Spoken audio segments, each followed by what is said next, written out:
Sebelum kita merenungkan firman Tuhan, marilah kita berdoa.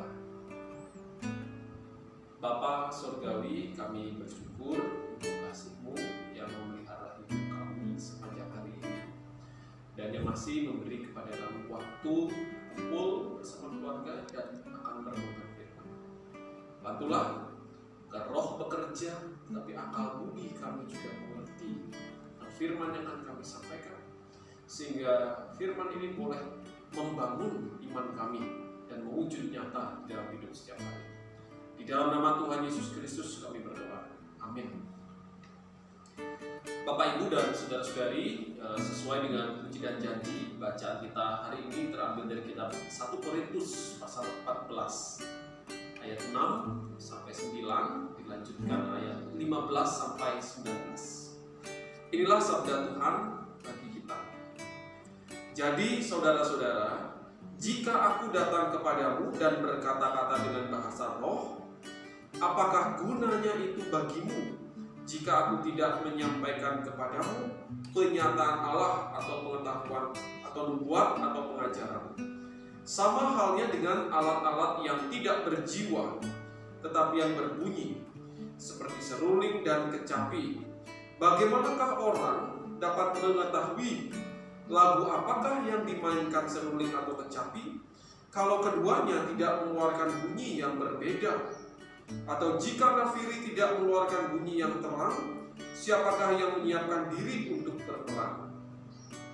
Demikianlah juga kamu yang berkata-kata dengan bahasa roh. Jika kamu tidak mempergunakan kata-kata yang jelas, bagaimanakah orang dapat mengerti apa yang kamu katakan? Kata-katamu sia-sia saja kamu ucapkan di udara. Jadi apakah yang harus kubuat? Aku akan berdoa dengan rohku, tetapi aku akan berdoa juga dengan akal budiku. Aku akan menyanyi dan memuji dengan rohku, tetapi aku akan menyanyi dan memuji juga dengan akal budiku. Sebab jika engkau mengucap syukur dengan rohmu saja, bagaimanakah orang biasa yang hadir sebagai pendengar dapat mengatakan amin atas pengucapan syukurmu? Bukankah ia tidak tahu apa yang engkau katakan? Sebab sekalipun pengucapan syukurmu itu sangat baik, tetapi orang lain tidak dibangun olehnya.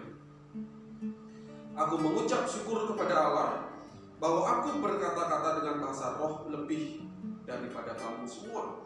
Tetapi dalam pertemuan jemaat, aku lebih suka mengucapkan 5 kata yang dapat dimengerti untuk mengajar orang lain juga daripada beribu-ribu kata dengan bahasa roh. Demikianlah sabda Tuhan. Kita berbahagia bila kita melakukan sabda ini dalam hidup setiap hari. Bapak, Ibu, dan saudara-saudari, salam sejahtera bagi kita sekalian. Hari ini kita masih ada dalam minggu KKT. Orang percaya dipanggil untuk bernyanyi nyanyian baru bagi Tuhan atas segala perbuatan ajaib yang sudah Dia kerjakan di dalam hidup kita. Apa bentuk nyanyian baru bagi Tuhan? Bacaan hari ini merupakan nasihat Rasul Paulus kepada orang-orang Kristen di dalam surat Korintus bahwa ada banyak karunia, ada banyak rupa pelayanan, ada berbagai perbuatan ajaib, tetapi hanya ada satu Allah yang mengerjakan semuanya itu. Karunia yang berbeda diberi kepada tiap orang untuk kepentingan bersama. Karena itu ada yang memiliki karunia berkata-kata hikmat, berkata-kata pengetahuan, diberi karunia iman, karunia menyembuhkan, kuasa untuk mengadakan mujizat, karunia bernubuat, karunia membedakan bermacam-macam roh, karunia berkata-kata dengan bahasa roh, menafsirkan bahasa roh. Tetapi karunia yang berbeda-beda itu datang dari satu sumber yang sama, yaitu Roh Tuhan.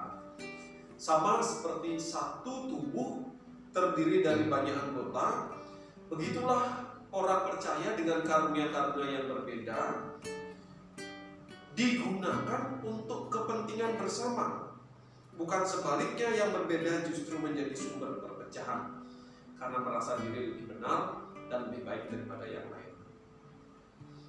Rasul Paulus mengatakan bahasa roh adalah tentang berbicara kepada Allah dan itu berguna untuk membangun diri sendiri. Rasul Paulus tidak anti kepada orang-orang yang berbahasa roh, justru dia suka kalau semua bisa berbahasa roh. Tetapi tidak ada gunanya bahasa itu kalau tidak ada yang menafsirkan.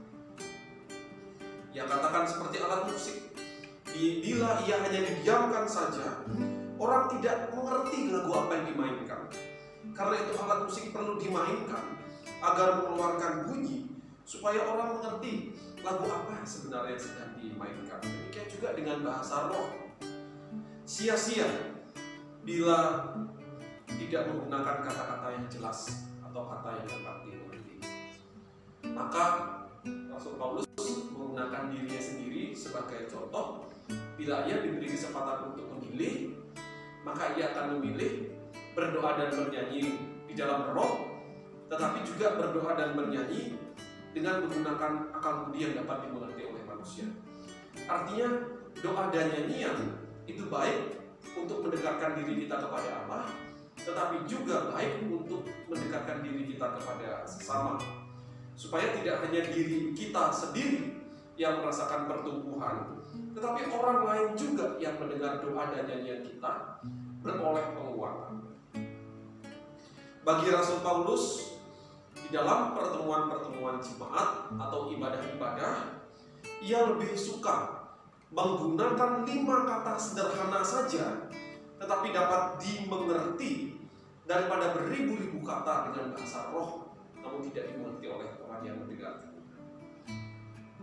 Melalui firman ini saya mengajak kita untuk merenungkan beberapa hal.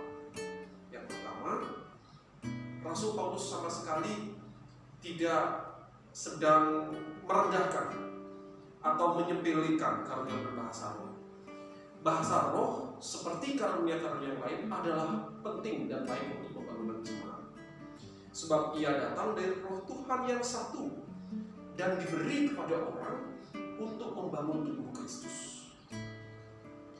Yang salah adalah apabila orang-orang menganggap bahasa roh adalah karunia terbaik dan yang utama, sehingga menjadikan itu sebagai satu kebanggaan untuk ditampilkan dalam pertemuan-pertemuan jemaat seperti yang terjadi pada orang-orang di Korintus waktu itu. Mereka merasa diri lebih kudus, lebih benar, lebih dekat dengan Allah daripada orang yang tidak berkata-kata dengan bahasa roh. So, Paulus katakan, untuk apa ribuan kata dengan bahasa roh bila yang mendengar tidak mengerti? Rasul Paulus menyarankan lebih baik kita menggunakan kata-kata biasa yang sederhana, tetapi itu membangun dan memberi penguatan kepada orang yang mendengar.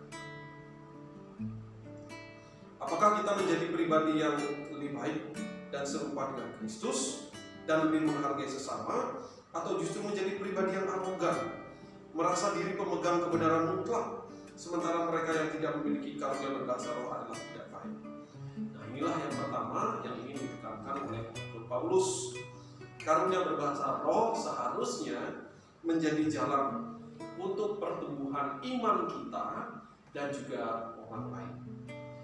Yang kedua, berbahasa roh adalah baik, tetapi ingat, kalau kita membaca di ayat-ayat sebelumnya, Rasul Paulus menekankan bahwa yang utama adalah kasih. Sekalipun seorang bisa berkata berbagai bahasa manusia, bahkan kalau seseorang bisa berbahasa malaikat sekalipun, tetapi jika ia tidak mempunyai kasih, Rasul Paulus katakan itu seperti gong. Sekalipun seorang punya karunia bernubuat dan mengetahui seluruh pengetahuan, sekalipun ia memiliki iman yang sempurna, yang mampu memindahkan gunung, tetapi tanpa kasih, ia katakan sama sekali karunia-karunia itu tidak berguna. Bahasa roh akan berhenti, nubuat akan berakhir, tetapi kasih tidak berkesudahan. Karena itu orang percaya diajak untuk mengusahakan hidup di dalam kasih. Karunia bahasa roh seharusnya mendorong orang untuk semakin mengasihi sesamanya. Jangan sampai bila kita aktif berbahasa roh dalam pertemuan jemaat, tapi setelah keluar dari gereja kita tetap dengan cara hidup yang lama, fitnah, menipu, berkata-kata kasar kepada suami, istri, kepada anak, atau dari anak kepada orang tua dan sebagainya, maka karunia yang Tuhan beri itu menjadi sia-sia dan tidak berguna bagi pertumbuhan iman kita dan jemaat. Pada akhirnya Bapak Ibu, saudara-saudara kasih, bila kita menggunakan karunia-karunia dari Tuhan untuk saling membangun dan hidup di dalam kasih, itulah nyanyian yang baru dan merdu bagi Tuhan yang sudah banyak melakukan perbuatan-perbuatan ajaib di dalam hidup kita. Selamat bernyanyi dengan merdu di dalam hidup kita setiap hari. Amin. Tuhan memberkati kita.